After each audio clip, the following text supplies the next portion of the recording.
Yes, Mr. Jake Paul, I do accept. I know you called me out after your last fight against that bum Nate Robinson. And listen, it's a pretty simple choice. I'm going to make a whole bunch of money to beat up a guy who is pretending to be an athlete. Because at the end of the day, that's what you're doing. And I know you may think I do not have too many stamp skills, but also at the end of the day, I don't really need to. Okay? I'm a world-class athlete. I've won NCAA titles. I've been in the Olympics. I won belts in multiple mixed martial arts organizations. And quite frankly, I am impressed that you've deluded yourself into thinking you are actually a fighter, that you are really tough, that you can really box. It's quite impressive that beating up another YouTuber and beating up a boxer who looked like he'd never been in the ring before makes you somehow good at boxing. Because it doesn't. So yes, Jake, I accept. I will see you March 28th in Los Angeles. And I will humble you like millions of people want to see happen. So look, I mean, you've it's sort of a big mystery what you've been up to.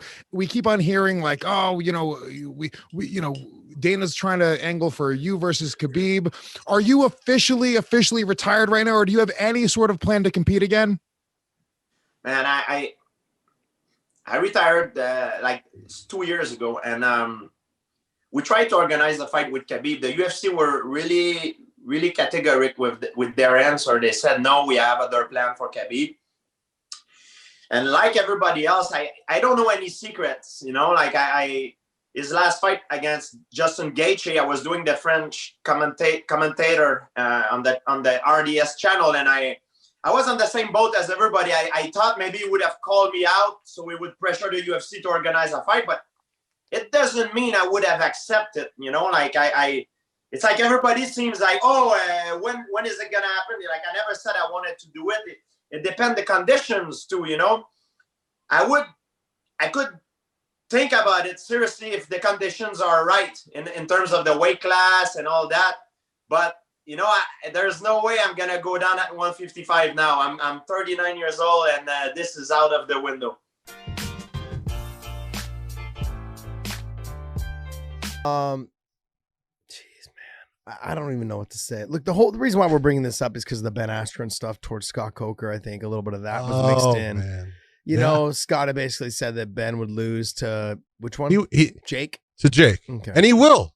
I'll go out there and say it. If I was gonna pick who's gonna win that, it's gonna be Jake Paul. He's a better boxer than Ben Askren, and this is where you look and you go, all right, show me the fight that Ben Askren won on his feet.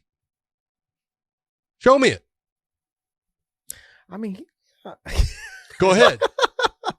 That's like saying, how many fights did you see? I'm going to get myself in trouble here. Again? There's so many guys. I don't know. Jake Shields was an incredible fighter. But it was never his stand-up that won it. And I will give Jake Shields' stand-up is better than fucking Ben Askren's. Yeah. Okay? Both of them win off of taking the fight to the ground and mauling people on the ground and being technically just superior on the ground. And look, if this was an MMA fight between Ben Askren and Jake Paul, Ben Askren is going to fucking kill him. He will maul him. He will make him his bitch for as long as he wants. But when you don't have the ability to take the fight to the ground, you don't have the ability to clinch to get yourself out of trouble, you don't have all those things that have made you successful in one sport, now that you're just diving into a completely different combat sport, it's different. You are making a huge mistake. And you're also older now.